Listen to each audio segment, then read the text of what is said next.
Réunis à 27 pour la deuxième journée du sommet européen, les chefs d'État et de gouvernement se sont penchés sur l'avenir de l'Union. Le débat s'est principalement concentré sur l'idée d'une Europe à plusieurs vitesses.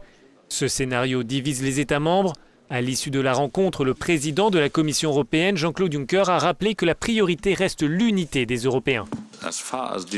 À propos de cette soi-disant Europe à plusieurs vitesses, j'ai remarqué, non sans surprise, que cela est vu par certains collègues comme l'introduction d'une nouvelle ligne de division, comme un nouveau rideau de fer entre l'Est et l'Ouest. Ce n'est pas l'intention. Mais cette analyse ne fait pas l'unanimité. Dans ce débat, la première ministre polonaise, Beata Szydło, se fait le porte-voix des États opposés à une intégration différenciée.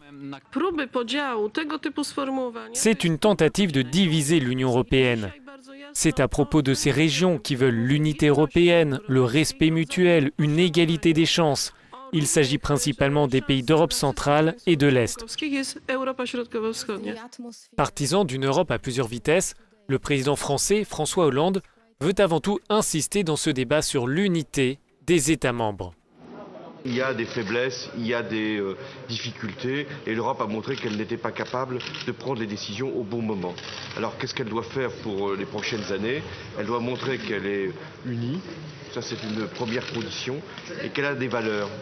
L'Allemagne est sur la même ligne que la France, mais pour la chancelière Angela Merkel, il faut surtout des décisions concrètes. Ce n'est pas une question d'utiliser des grands mots dans ce genre de déclaration, c'est une question de fait pour pouvoir dire après 1, 2, 3 ou 5 ans, nous avons réalisé ce que nous avions écrit. Ce débat accentue les fractures, or les Européens veulent arriver unis le 25 mars pour le 60e anniversaire du traité de Rome, texte fondateur de l'Union.